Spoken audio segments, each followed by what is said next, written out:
Hello everyone, welcome to my channel proud mother. मेरा नाम है मीनू और मैं आपको देती हूँ tips related to learning of your kids.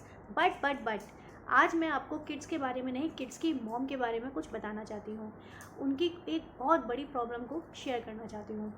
So friends, बहुत सारी ऐसी मदर्स हैं जिनको इंग्लिश बोलने में बहुत ज़्यादा प्रॉब्लम होती है because they are less educated, और वो इस चीज़ को इग्नोर भी नहीं कर सकती हैं। उन्हें इंग्लिश बोलने वालों का सामना करना ही पड़ता है, चाहे उनकी पेरेंट्स टीचर्स मीटिंग हो, उनका फैमिली सर्कल हो या फ्रेंड सर्कल हो या किड्स का फ्रेंड सर्कल हो। तो ग्रुप में जब बहुत लोग बात कर रहे होते हैं इंग्लिश में और आप अगर शांत बैठे हों तो वो बहुत ज़्यादा लो फील कराता है और बहुत ज़्यादा अंदर से बुरा लगता है, हेजिटेशन भी होती है और हम अपने आप को बहुत अलोन फील करते हैं। इस चीज़ को वो अपना एक नेगेटिव पॉइंट मान लेते हैं और इस चीज़ को एक्सेप्ट कर लेते हैं कि हाँ, हम इंग्लिश नहीं बोल सकते। और ऐसा बिल्कुल भी नहीं होता। हमें इस प्रॉब्लम का सोल्यूशन ज़रूर ढूंढना होगा और मैं कुछ आपको सॉल्यूशंस बताने वाली हूँ जो हो सकता है आपके लिए बहुत अच्छे वर्क करें, क्योंकि इन सॉल्यूशंस पे काफ़ी लोगों ने वर्क किया है, उनको बहुत ज़्यादा पॉजिटिव रिजल्ट्स रहे हैं। तो फ्रेंड्स, वीडियो एंड तक ज़रूर देखिएगा, आपके लिए बहुत ज़्यादा फ़ायदेमंद होने वाली है। तो लेट्स स्टार्ट द वीडियो। किसी भी चीज़ का सोल्यूशन निकालने से पहले उसका कॉज बताना बहुत ज़रूरी है। तो मैं आज आपको बताऊंगी सबसे पहले कि ऐसा हमारे साथ क्यों होता है, हम इंग्लिश क्यों नहीं बोल पाते। तो उसका सबसे पहला और सबसे इम्पॉर्टेंट कारण है हेजिटेशन। हेजिटेशन यानी हिचक। जो हिचक हमारे मन में होती है या जो हमें एक डर बैठा हुआ है अंदर से, वो हमें अपने अंदर से बिल्कुल ख़त्म करना है। भाई, जानते हैं कि कॉजेज़ ऑफ हेजिटेशन क्या है, हेजिटेशन हमें क्यों होती है। तो सबसे पहला पॉइंट है उसका लैक ऑफ नॉलेज। हमें ग्रामर की बेसिक नॉलेज बिल्कुल भी नहीं होती है और we don't know how to frame sentence. हमें सेंटेंस कैसे फ्रेम करना है, even we don't know what is vocabulary. कौन सा वर्ड कहाँ यूज़ करना है, किस वर्ड कौन सा वर्ड कहाँ फिट होना चाहिए। सेकेंड प्रॉब्लम है हमारी लैक ऑफ स्किल्स। काफ़ी सारे लोगों के साथ ऐसा होता है, वो इंग्लिश आसानी से समझ तो लेते हैं, लाइक कोई बात कर रहा है तो उन्हें सब कुछ समझ में आएगा वो क्या बोल रहे हैं।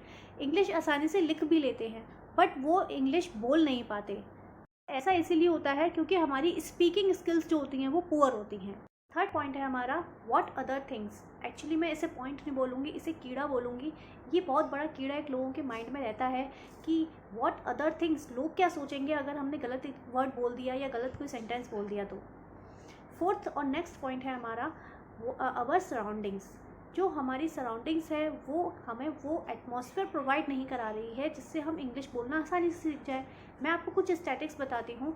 10% of the total population of India speaks English, 57% of the total population of India speaks Hindi and 33% of the total population of India speaks other language.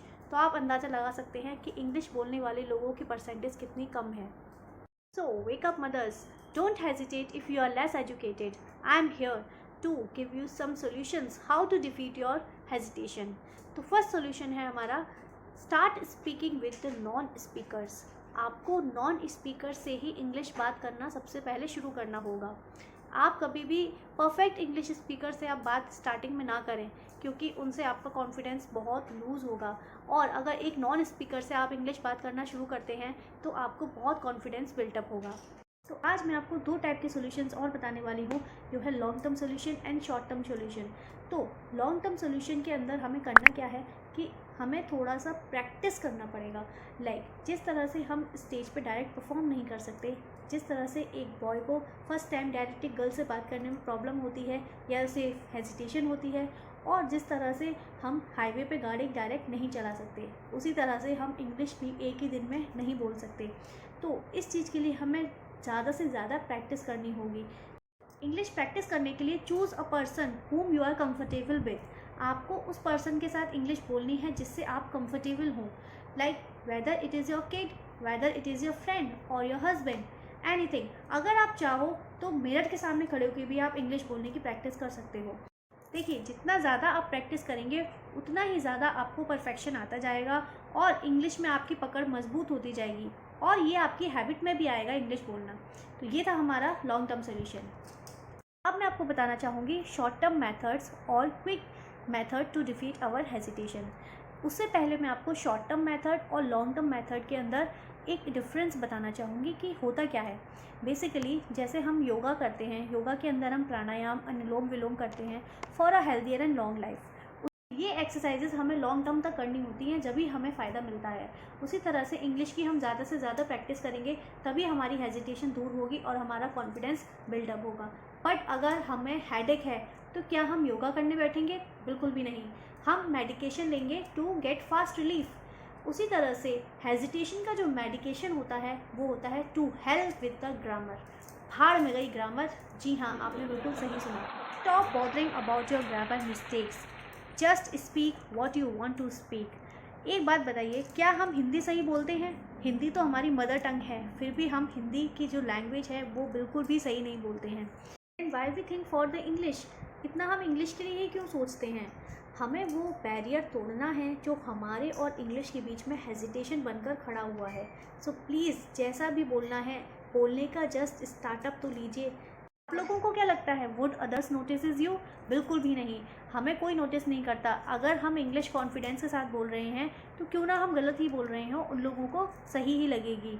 अगर हम हिंदी में नोटिस करें कि जब भी कोई बात हम इंग्लिश हिंदी में बहुत कॉन्फिडेंटली बोलते हैं तो सामने वाले को वो सही लगती है, चाहे हम वो गलत ही क्यों ना बोल रहे हों।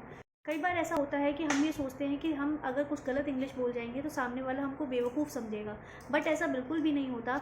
सामने वाला जस्ट ये समझता है कि हमारी स्पोकन जो इंग्लिश है वो थोड़ी सी वीक है, बट वो बेवकूफ़ बिल्कुल भी नहीं है। बात करना चाहूँगी उन मदर्स के लिए जो जॉब के लिए ट्राई कर रही हैं और वहाँ पे उनको ज़रूरत है कुछ स्पोकन इंग्लिश की। सो आप अगर वहाँ पे इंटरव्यू देने जाते हैं और आप कुछ भी नहीं बोलते हैं तो क्या बेटर होगा, कुछ भी ना बोलना या कुछ बोलना? ऑब्वियसली कुछ तो बोलना। तो अगर आप वहाँ पे कुछ भी नहीं बोलकर आते हैं तो उनको ये लगेगा कि आपके साथ कुछ प्रॉब्लम है या आपको इंग्लिश बिल्कुल भी नहीं आती है। बट आप कुछ बोलने की ट्राई करते हैं तो सामने वाला ये सोचेगा कि हाँ, इसकी इंग्लिश थोड़ी सी वीक है और ये ट्राई तो कर रहा है एटलीस्ट, और धीरे धीरे करके इसकी इंग्लिश बेटर हो जाएगी, तो हो सकता है आपको वो जॉब मिल जाए। हमें वही सेम ट्रिक यूज़ करनी है जो हम 4th या 5th स्टैंडर्ड में यूज़ करते थे। अगर किसी क्वेश्चन का आंसर हमें नहीं आता था तो उसे हम ब्लैंक नहीं छोड़ते थे, उसमें कुछ ना कुछ तो भरकर ज़रूर आते थे, चाहे वो गलत ही क्यों ना हो। तो सेम चीज़ हमें अब करनी है। अगर हमें कुछ नहीं आता है तो थोड़ा बहुत तो हमें बोलने की कोशिश करनी ही होगी, बिकॉज कुछ करना ना करने से बेटर होता है कुछ तो करना। सो फ्रेंड्स, मैं बस यही कहना चाहती हूँ कि अगर आपको इंग्लिश बोलने से हेजिटेशन है तो आपको सबसे पहले अपना हेजिटेशन ब्रेक करना होगा और पॉइंट वाइज पॉइंट जो मैंने आपको बताया है वो फॉलो करना होगा।